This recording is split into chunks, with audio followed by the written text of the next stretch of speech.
प्रिया, मेरी माँ से माफी मांगो। तुम्हें सुनाई नहीं दे रहा है क्या? मेरी माँ से माफी मांगो। आप मेरी पूरी बात तो जान लो, मुझे कुछ नहीं जानना। मेरी माँ बिल्कुल सही है और तुम गलत। हर कहानी के दो पहलू होते हैं और दूसरा पहलू जाने बगैर आप कोई फैसला कैसे ले सकते हैं? प्रिया, बड़ों से माफी मांग लोगी ना तो छोटी नहीं हो जाओगी। क्या तुम्हारे माँ बाप ने तुम्हें ये संस्कार नहीं दिए?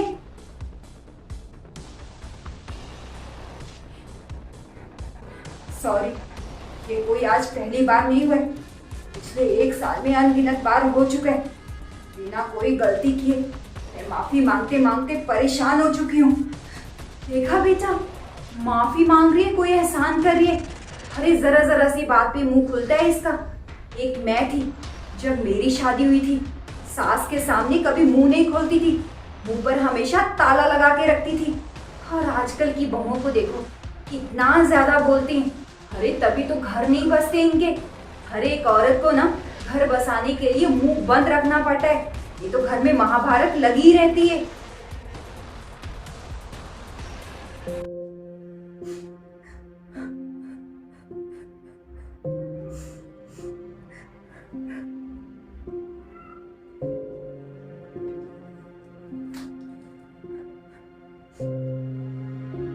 प्रिया, मैंने तुम्हें कितनी बार बोला है कि माँ के सामने अपना मुंह बंद रखा करो।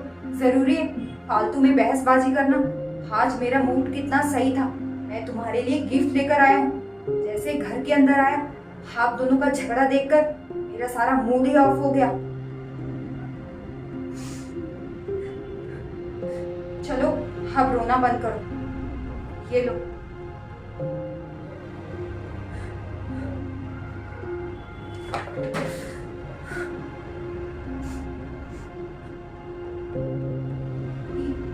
आपको कैसे पता कि बहसबाजी मैं कर रही थी?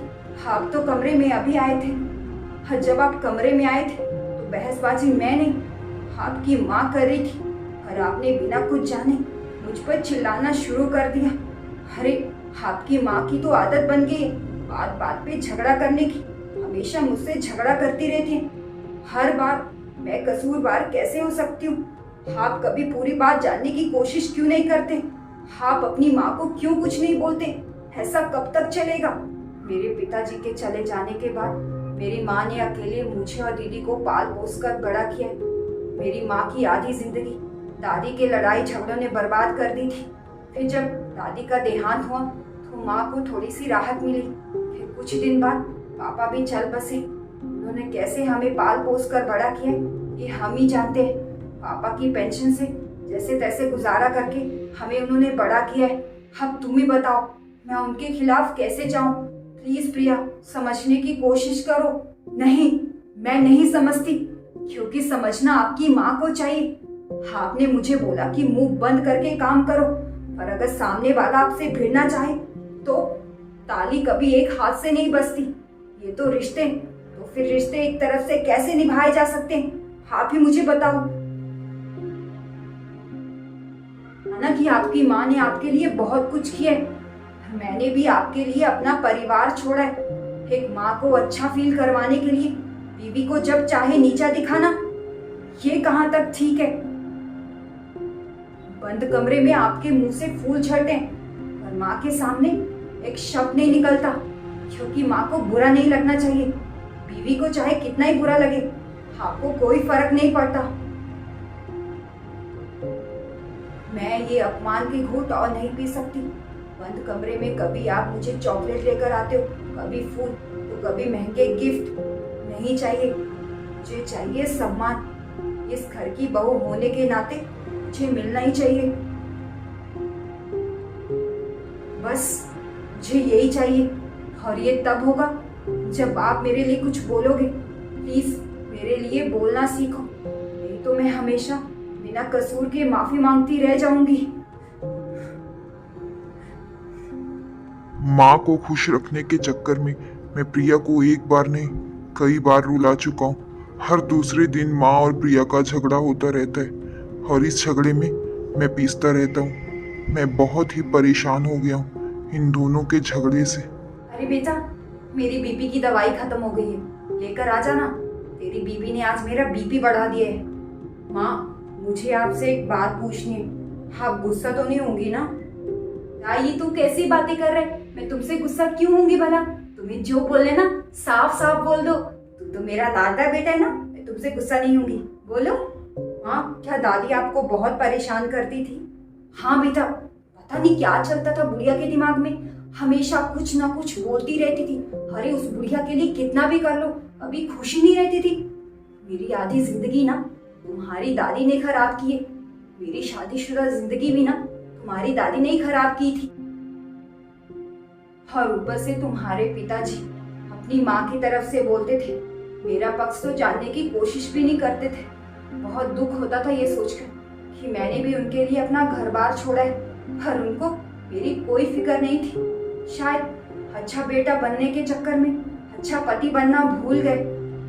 माँ की नजरों में चोरों का गुलाम नहीं बनना चाहते थे। हाँ, तब तो मैं मेरे पिताजी की परछाई हूँ। मेरी शक्ल ही नहीं, मेरा स्वभाव भी उनसे मिलता है। हम दोनों ने हमेशा अपनी माँ के बारे में ही सोचा। हर जो लड़की हमारे लिए सब कुछ छोड़ कर आई है, उसकी हमारी नजरों में कोई अहमियत नहीं। माँ, कल जिस जिंदगी के मोड़ पर आप हंसाए खड़ी थी, आज वहीं आपकी बहू खड़ी है। माँ, मैं आपके लिए दवाई लेकर आता हूँ, आप आराम करो।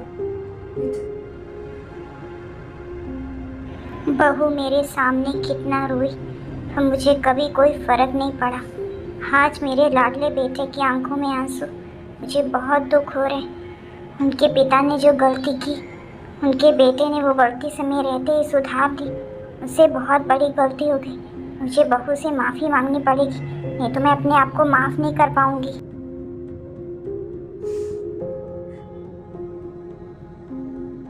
बहू,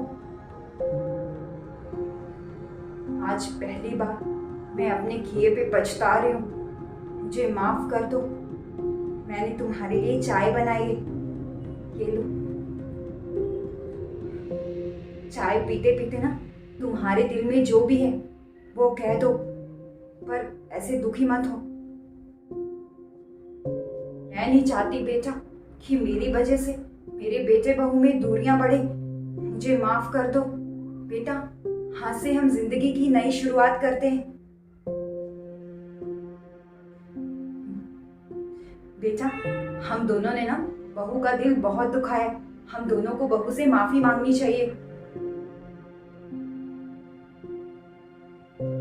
अरे तुम दोनों मुझे ऐसे क्यों देख रहे हो? अरे गलती क्या बच्चों से ही होती है, बड़ों से नहीं होती। कभी कभी ना बड़ों से भी गलती हो जाती है। अब जब गलती की है तो माफी तो मांगनी पड़ेगी ना। और माफी मांगने में क्या हर्ज है? क्यों बहू, सही कह रही हूँ ना? मम्मी जी, आपको माफी मांगने की जरूरत नहीं है। मैं तो यही चाहती हूँ कि हम सब मिलजुल कर रहें। छोटी छोटी बातों से दिल और रिश्ते में दूरियां नहीं आनी चाहिए। और मुझे कुछ नहीं चाहिए।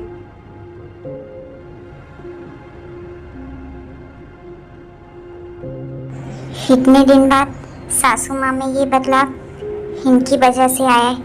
मैं आपका जितना भी शुक्रिया करूं कम है।